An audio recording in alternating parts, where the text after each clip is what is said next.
Nous sommes samedi 4 mai. Bonsoir et bienvenue dans ce journal. Le président de la République par intérim était en visite à Sévaré et Konna en 5e région. Si à Sévaré, le professeur Dioncounda Traoré a rendu visite aux contingents sénégalais et togolais. À Konna, il a inauguré la rue qui porte le nom du lieutenant français Damien Boiteux, tombé sur le champ de l'honneur. Nous vous proposons d'écouter le président de la République par intérim au micro de nos envoyés spéciaux Smela Berté et Ali Outouri.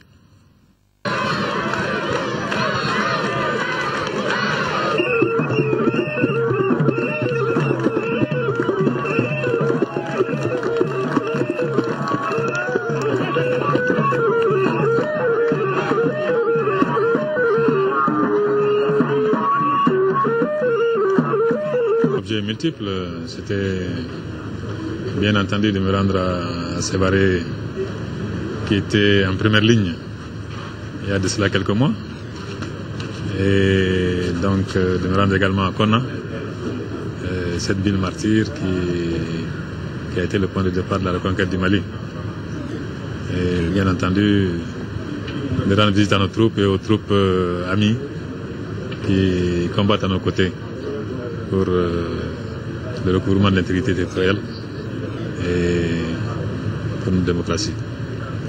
Je dois dire que nous avons été très bien reçus, aussi bien à Sévaré qu'à Konna, qu'à Mopti. Et c'était le témoignage de la confiance retrouvée. Et c'était également pour nous dire que le peuple malien avait retrouvé l'espoir en l'avenir. Et je pense que c'était indispensable que je me rende à Mopti, Sévaré et Konna.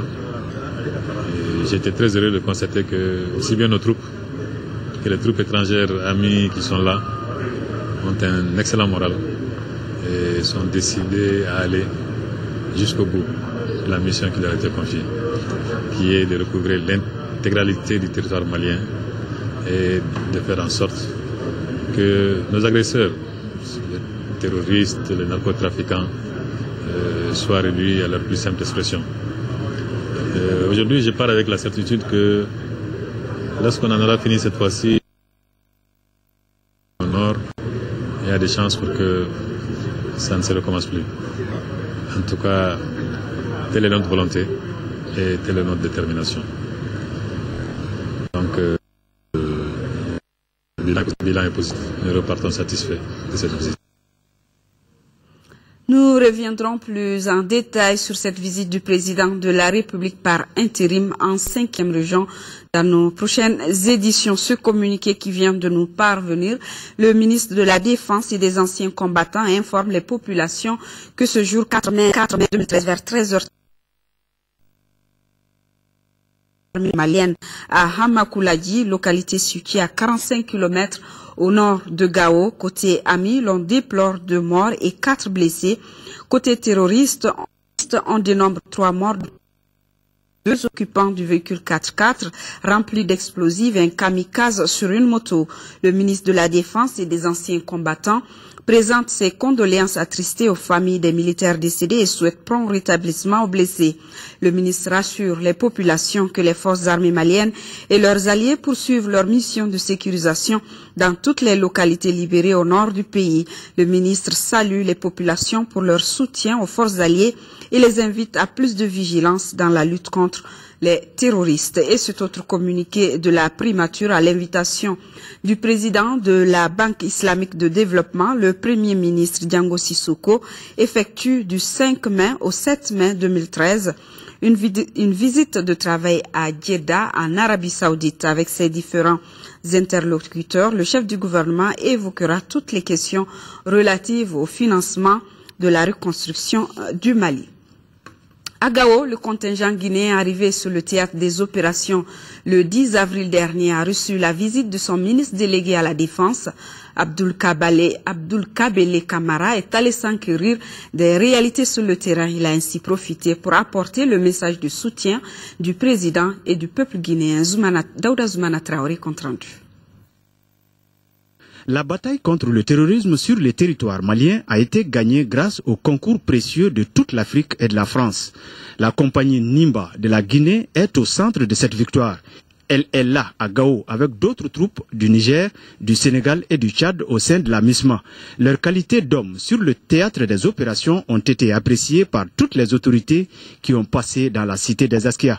Après une brève présentation du capitaine Hamidou Souma aux commandes des troupes guinéennes, le ministre délégué à la Défense se dit réconforté et il transmet le message du peuple guinéen. Vous me voyez bien ici ce matin avec ma délégation pour vous apporter le message de soutien, d'encouragement du professeur Alpha Condé, président de la République, le chef suprême des armées, ainsi que le soutien de tout le peuple de Guinée et de vos frères d'armes. Ces appréciations ne doivent en aucun cas dévier la compagnie Nimba des lignes directrices tracées par la MISMA, à savoir combattre les terroristes jusqu'à leur dernier retranchement et recouvrer totalement l'intégrité territoriale du Mali, pays frère, dira le ministre guinéen.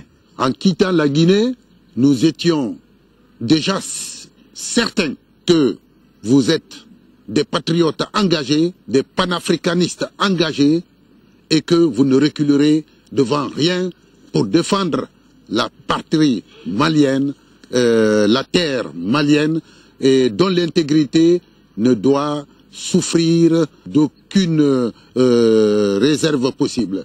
Un fonds très conséquent a été remis à la MISMA par le ministre qui avait à ses côtés le chef d'état-major général adjoint des armées et l'inspecteur général des forces armées guinéennes. Dans la cité des Askia se trouvait également le chef d'état-major général des armées, une sortie qui lui a permis de rencontrer les militaires du régiment des commandos parachutistes. Ce sont donc des bérets rouges motivés qui ont reçu leurs frères d'armes. Pour l'instant, l'objectif commun des forces armées reste la libération de Kidal et la défense de l'intégrité du territoire de Gao Daouda Sidiki Diarra.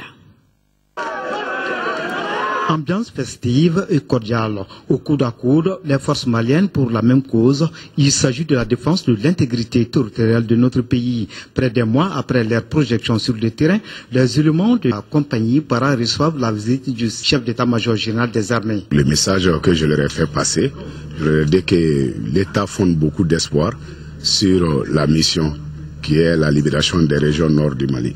Et tous les militaires qui seront présents dans ce nord pour cette libération ont toutes les chances avec l'État malien. Et ils doivent être fiers d'être avec leurs camarades pour cette mission qui est une mission d'honneur, parce que c'est le champ de l'honneur. Désormais, la question de bérets verts et de bérets rouges appartient à l'histoire. Aussitôt arrivés sur le Tchad, les éléments de la compagnie para ont été accueillis à bras ouverts par leurs frères d'armes, ce qui a beaucoup facilité leur intégration. Au cours de leur entretien, les commandos ont entre autres évoqué des problèmes liés à l'obtention de leur salaire. Aux premières heures de l'affectation des bérets rouges, on les avait affectés dans les autres casernes. Et c'est dans ces différentes unités qu'on a mis leur salaire là-bas. À leur départ, je leur ai promis, il n'y a aucun problème, c'est administratif. Tant que les salaires se trouvent dans ces différentes unités, ce n'est qu'administratif. Les administrateurs prendront toutes les dispositions pour collecter ces salaires et venir les payer à Gao ici. C'est pour ça, avant leur départ, j'ai pris soin de leur donner 1 mois à l'avance. Toutes les forces sont pressées d'en finir avec les MLA. Le moral des hommes est bon et l'assaut final sur Kidal est une question de jour. Du côté de Tombouctou, les forces armées maliennes en patrouille ont découvert des caches d'armes du côté de Goundam, à la frontière avec la Mauritanie. L'arsenal serait venu des camps de Kidal et Tessalit, pillés par des narcotrafiquants. De Tombouctou, Adama Djimde. Ces 13 caisses contiennent des armes de type lance-roquettes. Elles ont été découvertes lors d'une patrouille de l'armée vers la frontière de la Mauritanie du côté de Goundam. Ces engins extrêmement dangereux sont au nombre de 39, soit 3 par caisse avec diverses caractéristiques. Lors d'une patrouille effectuée par les militaires de Tombouctou dans le secteur de Gounam et de Niafunké, donc la mission en cours de route a récupéré des munitions des mains des djihadistes, notamment des roquettes pour les racer sur chariot. Donc c'est des roquettes qui sont venues des magasins d'armement de Kidal et de Thessalite. Donc ces gens, ils ont saccagé, ils ont cassé les magasins, donc ils ont réparti les armes entre les différentes villes. Cette mission réussie avec satisfaction est le fruit de la cohésion entre hommes de rang, sous-officiers et officiers. Autrement dit, une chaîne de commandement qui fonctionne parfaitement et le résultat ne peut être que réconfortant. Et toujours dans le même secteur de Goundam, 5 terroristes ont été arrêtés par les forces armées maliennes. Certains d'entre eux ont été surpris avec des armes de guerre et des tenues de combat. Présentement, ils sont sous haute surveillance au camp militaire de Tombouctou.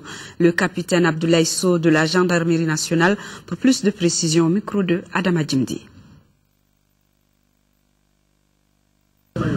La patrouille militaire nous a conduit 5 djihadistes, donc de la gauche vers la droite. Nous avons Ali Ibrahim Diallo, Mohamed Ibrahim Diallo, ces 2 frères qui ont été pris à Tindirma parce qu'ils étaient à Goundam lors des choses de l'occupation avec les islamistes. Ce sont des agents de la police islamique et ce sont eux qui enseignaient les enfants aussi de Goundam, qui les apprenaient l'islam sur ordre des islamistes. Bon, pareil, il y a Mohamed Agal-Mouner, lui il a été pris avec des tenues militaires et treillis et camouflés athées, et il est habillé même en pantalon vert gendarmerie lors de sa fouille. Et des rangers ont été trouvés aussi à son domicile.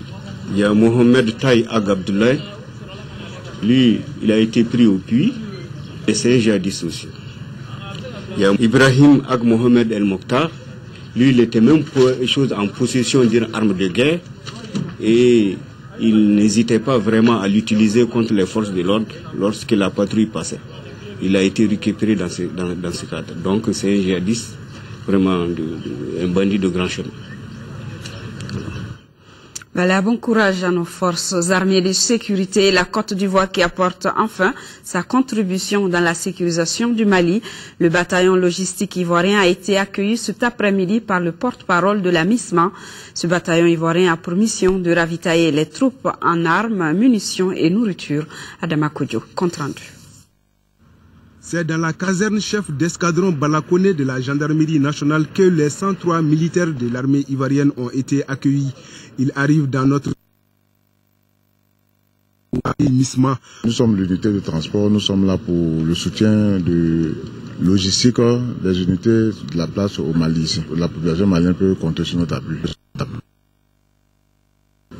Qui avait des problèmes et nous allons les sortir du. L'arrivée du bataillon ivoirien vient renforcer la capacité opérationnelle de la MISMA. C'est pourquoi les responsables de la mission saluent les autorités ivoiriennes pour leur contribution à la sécurisation du Mali. L'Ivoire a traversé des périodes très difficiles. Et malgré tout ça, les autorités, avec à leur tête le président de la République de Côte d'Ivoire, son excellent le Dr Alassane Ouattara, ont décidé de participer à la mission de soutien au Mali. La Côte d'Ivoire n'a pas lésiné sur les moyens pour venir soutenir ce pays en compagnie des autres pays de la CEDEAO et du Tchad pour aider le peuple malien à retrouver sa liberté, pour aider le peuple malien à recouvrir l'intégrité de son territoire, à permettre au gouvernement malien d'asseoir son autorité sur toute l'étendue du territoire malien. Parti d'Abidjan le jeudi dernier, le bataillon ivoirien arrive à bord d'une vingtaine de véhicules militaires et de 2 cars. Je vous l'annonçais dans les titres, la plateforme des cadres et leaders de Keltamachek pour l'unité nationale a rencontré aujourd'hui le corps diplomatique accrédité au Mali, un déjeuner de travail qui avait pour but d'expliquer les motivations et les objectifs de la plateforme qui représente l'ensemble de la communauté touareg du Mali. Le reportage là-dessus de Ibrahima Traoré. El Tamashek a rencontré le corps diplomatique pour réitérer son attachement à l'intégrité territoriale et à la laïcité de la République du Mali. Elle se démarque de la violence et exige le désarmement et le démantèlement de toutes les milices à caractère ethnique, de même que la neutralisation de tous les groupes armés. El Tamashek fait allusion notamment aux bandits armés du MNLA qui prennent en otage les populations de Kidal. L'un des objectifs de la plateforme est de porter aussi le message de paix et de solidarité entre les différentes communautés du Nord et celles des autres régions du Mali. Nous avons voulu dire ceci. Il est faux de dire que la rébellion est Touareg égale rébellion.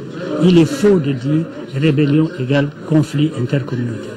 Notre objectif est de contribuer vraiment à sortir le Mali de cette crise, à créer la cohésion sociale et à aider les El Tamashek vraiment à vivre en paix dans leur pays. La plateforme des El Tamashek rejette les clichés qui assimilent tous les Touaregs aux rebelles. Elle précise que c'est une infime minorité qui ternit l'image de la communauté Touareg à travers certains médias et les ambassadeurs de saisir cette opportunité pour demander au gouvernement malien de communiquer davantage, notamment à l'extérieur, pour expliquer ce qui s'est passé réellement au Mali. Aujourd'hui, les médias et l'information et la communication, c'est une arme terrible. Celui qui ne la possède pas, il peut facilement perdre son objectif. C'est très important pour la communauté internationale aussi, mais aussi interne, de comprendre mieux quel est exactement le problème ici. Ce n'est pas une crise seulement du Nord, ce n'est pas une crise du Touareg. Il y a beaucoup de groupes qui parlent le Tamashek, mais il y a aussi de différentes crises en même temps. La plateforme des El Tamashek entend intensifier ses actions dans les jours à venir. Le but, informer et sensibiliser l'opinion nationale et internationale pour qu'elle défende l'unité nationale du Mali. Fin de l'atelier de partage et de capitalisation des expériences sur les académies des sciences, les écoles doctorales, l'accréditation et l'assurance qualité du jour durant. Administrateurs, enseignants, chercheurs des universités du Mali et du Sénégal et leurs partenaires ont travaillé pour leur meilleure mise en œuvre de la réforme LMD dans nos écoles et universités. Le reportage de Nando Dambélé. La mise en œuvre de la réforme LMD est complexe et très coûteuse. Elle requiert un certain nombre de paramètres dont la mise à niveau des différents acteurs. Les 2 jours de travaux ont consisté d'abord au partage avec les collègues maliens universitaires d'un certain nombre de textes, notamment sur les écoles doctorales et sur les diplômes du doctorat même. Cet atelier de partage et de capitalisation est la suite logique du voyage d'études effectué par nos enseignants-chercheurs au Sénégal du 22 au 25 avril 2013 sous l'égide de l'UNESCO qui a prêté une oreille attentive aux recommandations ayant sanctionné les travaux. Un certain nombre de recommandations explicites ont été adressées à l'UNESCO. Je voudrais vous dire que nous sommes heureux d'être encore impliqués dans le suivi de ces recommandations. Les autorités scolaires apprécient à leur juste valeur les échanges entre enseignants-chercheurs maliens et sénégalais. Au terme de vos travaux de 2 jours, avec vos collègues du Sénégal, vous êtes parvenus à des résultats très promoteurs sur les processus qui nous engagent vers la réforme LMD avec un chronogramme précis. La cérémonie de clôture a été marquée par une conférence de presse portant sur les critères de mise en œuvre de la réforme LMD. Actualité hors du Mali, les pays d'Afrique centrale tenaient hier à Brazzaville un nouveau sommet extraordinaire sur la crise centrafricaine. La réunion visait à trouver des solutions pour un pays qui reste très instable plus d'1 mois après la prise du pouvoir par les rebelles du Séléka. Sommet extraordinaire à Brazzaville, l'Afrique centrale de nouveau au chevet de la Centrafrique. Seul le président sud-africain a fait le déplacement. Il faut dire que Jacob Zuma a perdu 14 militaires à Bangui pendant le putsch. Le président congolais, en tant que médiateur, rentre rapidement dans le vif du sujet. Comment financer la transition centrafricaine et le processus électoral? Discussion à huis clos avec le groupe de contact international. À la sortie, un texte baptisé « L'appel de Brazzaville ». Un appel aux dons pour financer un fonds spécial dédié à la Centrafrique. Reste à convaincre les donateurs régionaux et internationaux de mettre la main à la poche. Autre défi de taille, la sécurité. La FOMAC, la force militaire déployée en Centrafrique, doit être quadruplée. Mais avec quel argent et quand? Des questions pas encore tranchées. Et pourtant, il y a urgence. Le groupe de contact s'inquiète de la violence et des pillages qui se poursuivent à Bangui. La situation ne cesse de se dégrader depuis l'arrivée au pouvoir des rebelles Séléka. Leur chef, Michel Djotodia, autoproclamé président de la transition, peine à contrôler ses hommes et le pays. Sommé par l'ONU de ramener la paix et la stabilité, il semble naviguer à vue. Lors de sa dernière conférence de presse, il a défendu la liberté d'opinion. Un discours pour le moins décalé, alors que ses troupes multiplient les accrochages avec la population. Première étape de la traversée de l'avion expérimental suisse Solar Impulse, les États-Unis. Parti de Californie 18 heures auparavant, il a atterri à l'aéroport international Sky Harbor de Phoenix. Pour un tour au Bangladesh après l'effondrement de l'immeuble où a péri des centaines de travailleurs. On sait désormais un peu plus sur les causes de l'accident. Des vibrations seraient à l'origine de la tragédie du Rana Plaza au Bangladesh. C'est la conclusion étonnante de l'enquête du gouvernement. 4 générateurs électriques étaient installés dans les étages supérieurs de l'immeuble.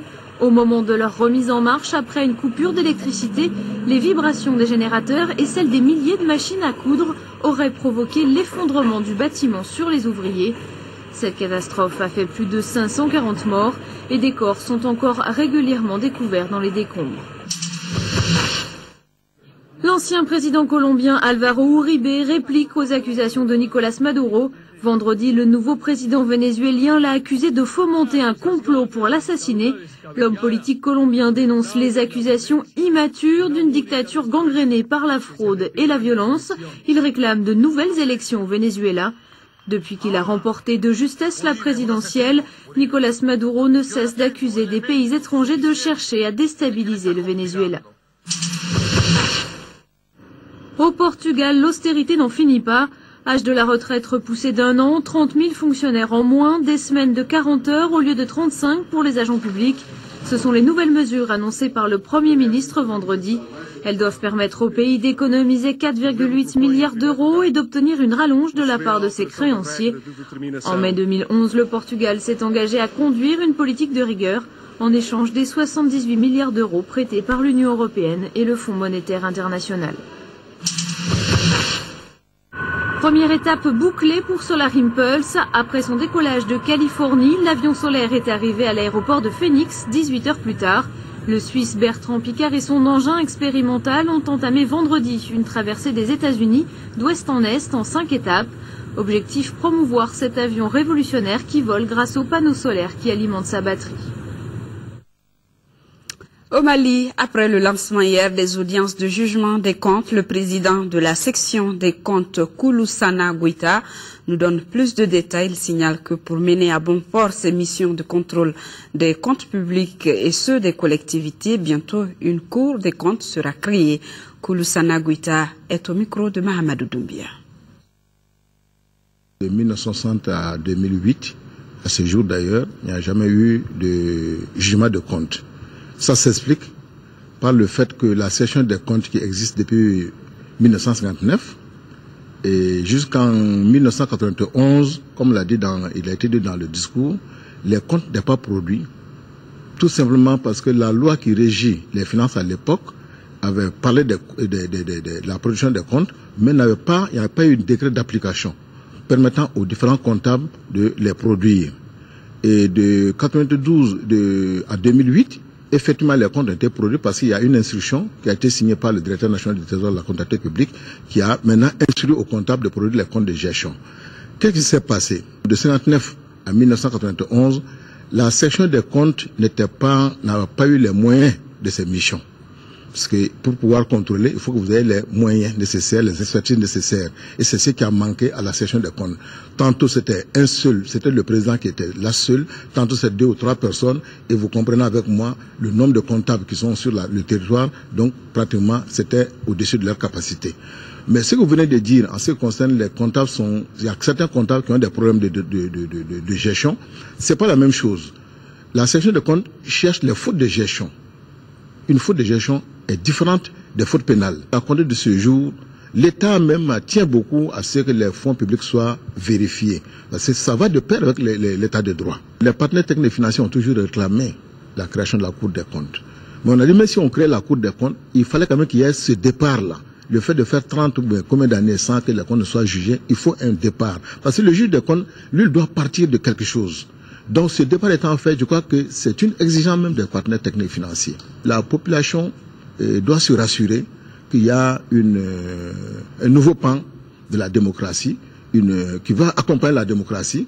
Et je crois qu'elle doit être rassurée en ce sens que ce n'est pas comme le disent, comme vous venez de le dire. Bon, ils pensent qu'on juge, on vérifie, mais il n'y a jamais de suite. Mais chez nous, il y aura une suite. La Croix-Rouge renforce les compétences des députés en prélude à son anniversaire prévu le 8 mai. C'était au cours d'une session qui a informé les élus sur les rôles et missions de la Croix-Rouge. Ils ont aussi été formés à mieux défendre les subventions allouées à la Croix-Rouge par l'État malien. Fatoumata Kone. Qu'est-ce que c'est que la Croix-Rouge? Quel rôle joue-t-elle? Quelle mission pour la Croix-Rouge? Autant de questions qui trouvent certainement leurs réponses dans cette rencontre. Rencontre initiée par la Croix-Rouge pour le renforcement des capacités des élus de la nation. C'est pour permettre aux députés de comprendre les objectifs assignés à la Croix-Rouge. Les échanges ont porté sur la connaissance du mouvement international de la Croix-Rouge, sur les forces et les faiblesses de ce que nous sommes en train de faire en termes d'activité, sur les perspectives d'avenir. Les domaines d'intervention de la Croix-Rouge sont nombreux. Il s'agit du renforcement des urgences, l'apport d'eau, l'accompagnement nutritionnel et alimentaire, entre autres. Un défi énorme à relever, surtout en cette période d'après-crise. Pour cela, l'organisation veut mettre les élus de la nation en contribution afin qu'ils plaident aux côtés de l'État malien pour une subvention conséquente. Dans un budget de plus de milliards, l'État du Mali participe à hauteur de 2 500 000 et l'INPS à hauteur d'1 million comme subvention. Donc nous aimerions que dans la cagnotte où on met la Croix-Rouge au niveau des subventions, il va falloir que la cagnotte change compte tenu de tout ce qu'ils arrivent à réaliser dans le pays. C'est ce plaidoyer-là qu'on va commencer dès demain au niveau de l'exécutif pour voir ce qu'on peut faire pour la Croix-Rouge. Cette rencontre s'inscrit dans le cadre de la célébration de l'anniversaire de la Croix-Rouge prévue ce 8 mai. Le monde a besoin de sages-femmes aujourd'hui plus que jamais. C'est sous ce thème qu'a été célébrée la Journée internationale de la sage-femme, 16e édition. Celles du Mali ont respecté la tradition à travers une cérémonie présidée par le ministre de la Santé au CICB, Moussokoura Konaté. Cette journée est une opportunité pour les sages-femmes d'échanger leur expérience, d'être informées des avancées dans la science de la santé et de réfléchir sur les défis à relever. Ces défis sont entre autres l'inégale répartition géographique des sages-femmes sur le territoire national et le maintien des sages-femmes à leur poste d'affectation. Ce qui justifie le thème de cette 16e édition, à savoir « Le monde a besoin de sages-femmes aujourd'hui plus que jamais ». Notre engagement et notre détermination à participer à la réduction de la mortalité maternelle et néonatale ne se concrétisent que lorsque nous adoptions des comportements favorables dans l'accomplissement de nos tâches face à notre groupe cible, la mère et l'enfant, qui constituent les couches les plus vulnérables et qui viennent nous voir souvent à un moment critique où pour eux, nous sommes leur seul espoir. La touche particulière de l'édition 2013 est la gestion des effets collatéraux de la guerre. L'Association des sages-femmes du Mali a engagé un plaidoyer sur le terrain pour limiter la propagation du VIH-Sida. Pour ce faire, l'accompagnement du ministère de la Famille, de la Promotion de la Femme et de l'Enfant a été sollicité.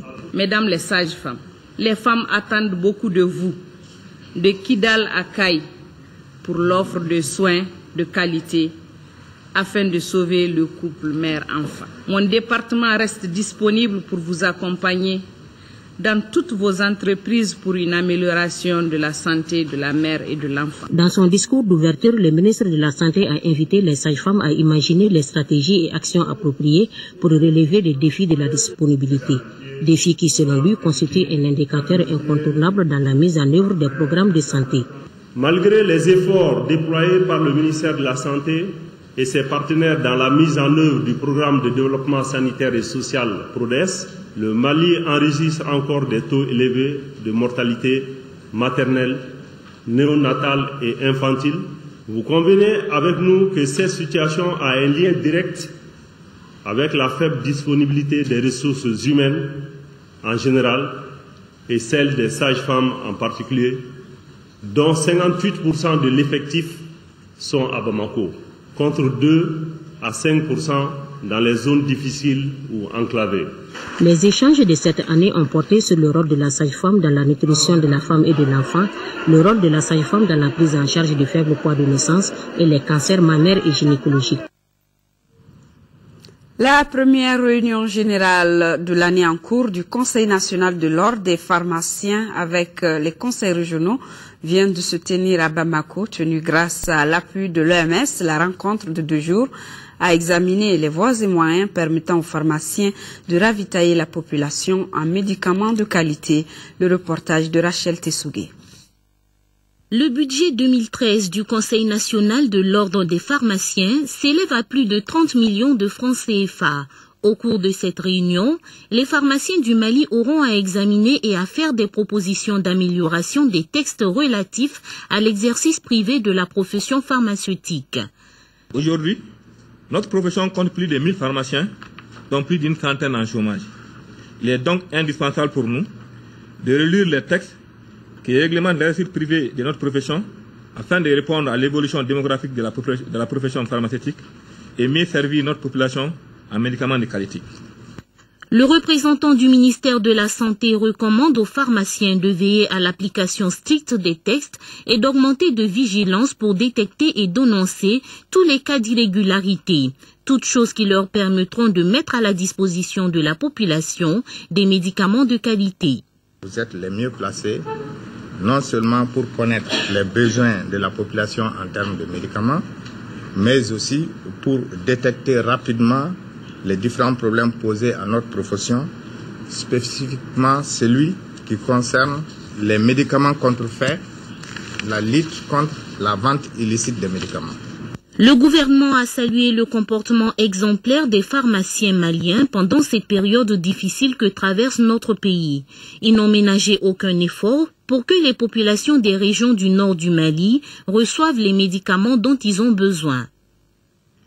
Santé toujours avec le Conseil national de l'ordre des médecins du Mali qui a tenu son assemblée générale statutaire. L'instance a procédé à l'amendement des textes régissant l'organisation. À l'ouverture des travaux, le représentant du ministre de la Santé a salué les missions humanitaires menées au nord par les professionnels de la santé. Moïse Traoré, compte rendu. Le Conseil national de l'ordre des médecins du Mali reste à la quête des bonnes pratiques. La responsabilité du médecin est engagée de nos jours, plus qu'hier. Le mauvais soin donné à un patient par le médecin est attaquable du point de vue du droit. Au cours de l'année écoulée, l'ordre a eu à prendre des sanctions disciplinaires pour exercice illégal de la médecine ou pour faute professionnelle avérée. Dans le cadre de la prise en charge, malgré les améliorations constatées en médecine libérale et publique, il reste des efforts à entreprendre. Toutes ces évolutions doivent être en phase avec un Conseil national doté de tests et de règlements intérieurs adaptés afin de garantir la qualité des soins et la mise à niveau des compétences professionnelles. Après le déclenchement de la crise au Nord, 380 professionnels de la santé se sont engagés dans l'action humanitaire. La première mission a eu lieu du 5 au 26 juin 2012. Dans quelques jours, une 6e mission de bénévoles prendra les routes du Nord. Votre institution, malgré les difficultés que nous traversons, sans notre subvention, n'a pas attendu. Vous avez déjà renouvelé les organes régionaux, comme vous l'avez cité dans votre discours. Vous avez aussi opérationnalisé les conseils centraux des sections. L'Assemblée générale statutaire procède à la relecture des textes régissant le Conseil. La motivation du personnel, facteur de performance des organisations, c'est le thème d'une rencontre de l'Association malienne des gestionnaires des ressources humaines. La rencontre qui va dans le cadre du 1er mai vise à mobiliser pour la prise en charge de l'aspect motivation du personnel dans le cadre de la relance des activités. Moussa Fane, compte rendu. Cette rencontre de l'Association malienne des gestionnaires des ressources humaines s'inscrit dans le cadre de la célébration de la Journée internationale du travail. Le thème retenu cette année par l'association est la motivation du personnel, facteur de performance des organisations. Selon les initiateurs, le choix du thème n'est pas fortuit. Ce thème se justifie pour la simple raison que actuellement au Mali, les pouvoirs publics sont engagés dans un processus de relance de l'économie nationale. Au niveau du Conseil national du patronat, il y a beaucoup d'efforts qui sont faits pour essayer de relancer les entreprises. Selon les premiers responsables de l'association, toutes les négociations de la relance de l'économie doivent prendre en compte l'aspect des ressources humaines, ce qui permettra au personnel de réaliser des performances au sein de leur structure. Il faudrait que, quand l'État négocie les financements pour la relance de l'économie malienne, que l'on s'assure que nous avons pris en compte le facteur humain. Est-ce que nous aurons suffisamment de compétences pour faire ce travail-là? Dans les entreprises également, quand l'État, le Conseil national du patronat va s'engager avec l'État pour la relance des entreprises, est-ce que nous avons tenu compte des besoins de formation de ces entreprises? Le président a également informé de la tenue des Journées africaines des ressources humaines qui se tiendront l'année prochaine dans notre pays. Et sport football, avant de boucler cette édition, Ligue des champions, pas de miracle pour le stade malien de Bamako, tenu en échec cet après-midi par Coton Sport de Garoua du Cameroun 0-0. Les Camerounais avaient gagné à l'aller 3-0 et le stade malien va donc se contenter du tour de cadrage de la Coupe de la Confédération. Les détails de cette rencontre dans nos éditions de demain. Nous arrivons au terme de la présente. Retrouvez demain à 13h Mohamed Touré. Merci pour votre fidélité. Excellente soirée à tous.